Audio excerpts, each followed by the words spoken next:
ఉత్తరాంధ్ర ఇలవేల్పు భక్తుల కొంగు బంగారం శ్రీ శంబర పోలమాంబ సిరిమానోత్సవం కన్నుల పండుగగా జరిగింది. అశేషంగా హాజరైన భక్తుల జయజయధ్వానాల మధ్య అమ్మవారి ప్రతిరూపమైన సిరిమాను రథం శంబర పురవీధుల్లో ఊరేగింది. సిరిమాను రూపంలో ఉన్న అమ్మవారిని భక్తులు దర్శించుకున్నారు. పార్వతీపురం మన్యం జిల్లా మక్కువ మండలం శంబర గ్రామం భక్తజన సంద్రంగా మారింది.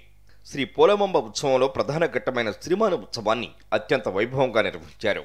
శంబర పోలమాంబ పండుగను రాష్ట్ర పండుగగా ప్రకటించడంతో సంప్రదాయం ప్రకారం డిప్యూటీ సీఎం రాజన్న దొర అమ్మవారికి పట్టు వస్త్రాలు సమర్పించి ప్రత్యేక పూజలు నిర్వహించారు. పోలమాంబ జాతరకు భక్తులు పెద్ద ఎత్తున తరలివచ్చారు. పార్వతీపురం మన్యం, విజయనగరం, శ్రీకాకుళం, విశాఖపట్నం జిల్లాలతో పాటు ఒడిషా, ఛత్తీస్గఢ్ రాష్ట్రాల నుంచి భారీగా భక్తులు తరలివచ్చారు. అమ్మవారి జాతరలో ప్రధానమైన సిరిమాను ఉత్సవం కనుల పండుగగా సాగింది. సిరిమాను రథాన్ని ఆలయ ప్రధాన పూజారి జన్నికాపు భాస్కరరావు అధిరోహించారు. భక్తులను ఆశీర్వదించి సిరిమాను రథం శంబర వీధుల్లో 3 సార్లు ఊరేగింది. అమ్మవారికి ప్రత్యక్ష రూపమైన సిరిమానును తిలకించి తరించారు భక్తులు. మొత్తం 3 లక్షల మంది సిరిమాను ఉత్సవాన్ని తిలకించినట్లుగా అధికారుల అంచనా. పోలీసులు గట్టి బందోబస్తు ఏర్పాటు చేయడంతో ఎటువంటి అవాంఛనీయ సంఘటనలు చోటు చేసుకోలేదు.